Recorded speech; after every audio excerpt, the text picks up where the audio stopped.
السلام عليكم ومرحبا بكم معايا فيديو ديال اليوم. معكم مريم من مريم سكيتشن. نتمنى ان شاء الله يا ربي تكونوا كاملين بخير وعلى خير بصحه جيده واحوال طيبه يا رب وراحه البال ان شاء الله يا ربي للجميع.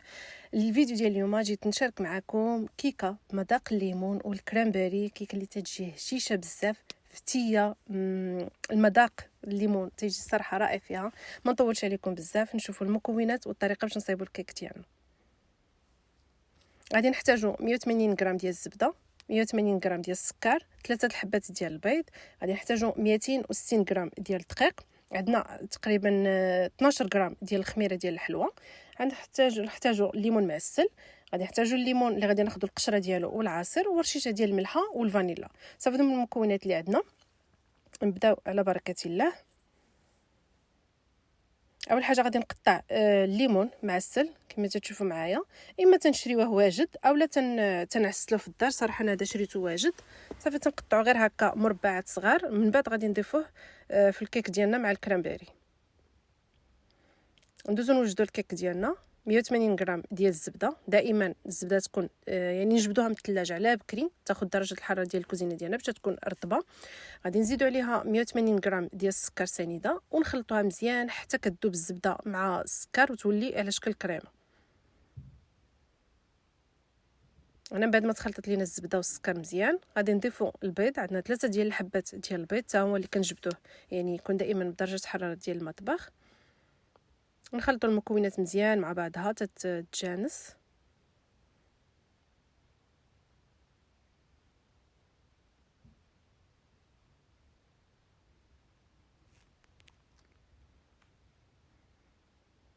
وغادي نضيفوا شويه ديال الفانيلا.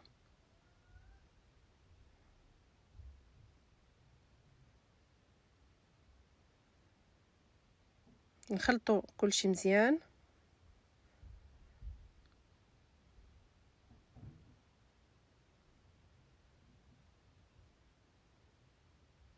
وغادي نضيفوا قشره ديال البرتقال، قشره ديال الليمونه تنحكوها مزيان. قشره ديال الليمون تعطي مذاق الصراحه زوين بزاف للكيك.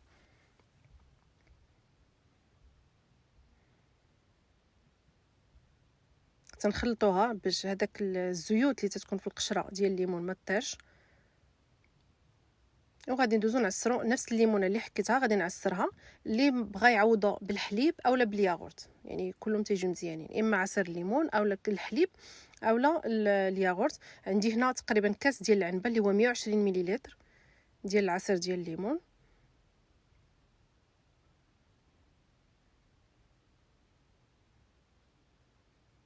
صافي غادي نصفيه ونزيدو على الكيك.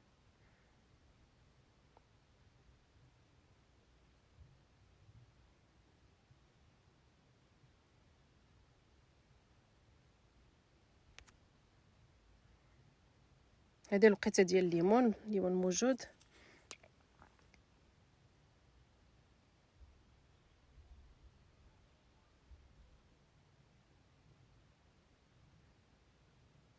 صافي غير نخلطو مزيان حتى كتخلط لينا الليمون مع المكونات اللي كانت عندنا.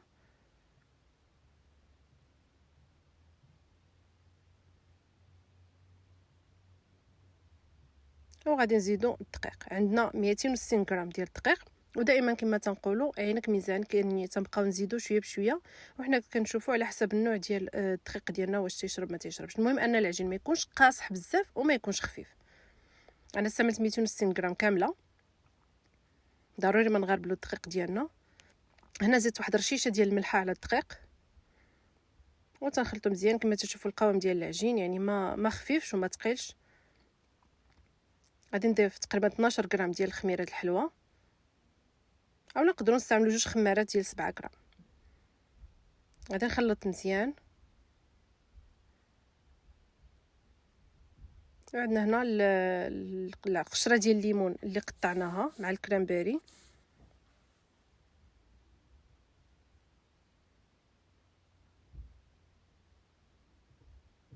في نفس الطبسيل اللي كان عندي في الدقيق غادي نديرهم وندير عليها شويه ديال الدقيق باش كنلبسهم كاملين بالدقيق. غادي نضيفهم للكيك.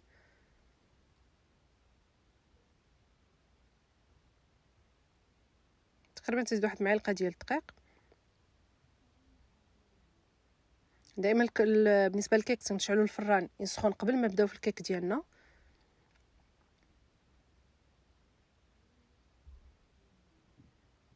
كنخلطو مزيان حتى كيتلبسوا الحبيبات كاملين بالطحين، وغادي نخلطوا المكونات كامله مع بعضها. عندنا القالب اللي دهناه بالزبده ورشيناه بالدقيق.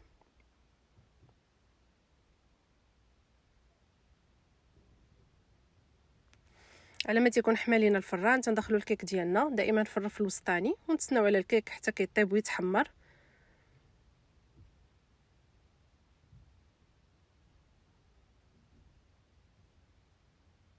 صافي ندخلوه الفران تقريبا خدا 40 دقيقه على ما طاب الكيك وتحمر.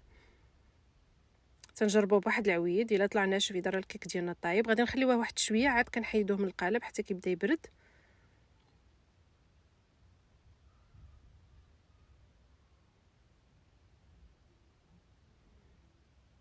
دابا غادي نخلي الكيك ديالي يبرد وغادي نوجد باش غادي نزين. انا استعملت هنا الجبن الكريمي تقريبا 2 معالق كبار ديال اي جبن كريمي. انا استعملت فيلادلفيا، زدت عليه معلقه ديال السكر و2 معالق ديال الحليب.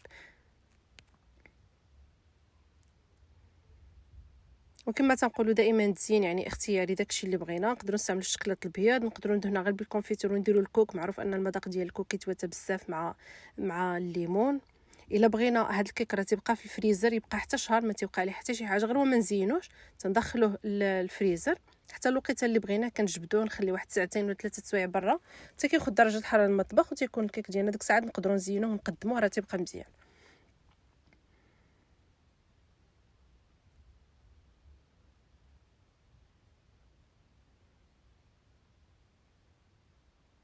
زينته بهاد الكريمه. غير هي بالنسبه لهاد الكريمه يعني ما تتبقاش بزاف، من الاحسن تيتكلف نهارو او على الاقل غد ليه ما يبقاش كتر.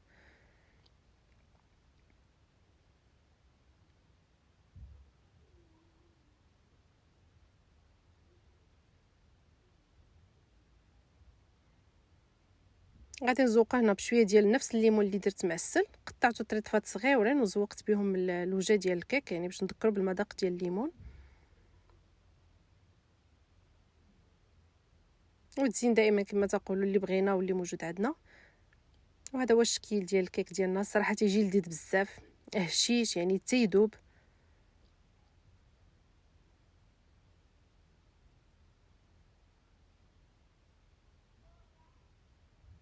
ها هو الكيك ديالنا. نتمنى ان شاء الله نتوما تجربوه وينال الاعجاب ديالكم. واللي تيشوف القناه لاول مره مرحبا بكم، انضموا للقناه وضغطوا على زر الجرس يوصل لكم دائما الجديد. شكرا لكم بزاف على المشاهده ديالكم وعلى وقتكم، واكيد ما تنسوناش باللايكات وبالتعليق ديالكم. ان شاء الله مع فيديو جديد وصفه جديده. في امان الله.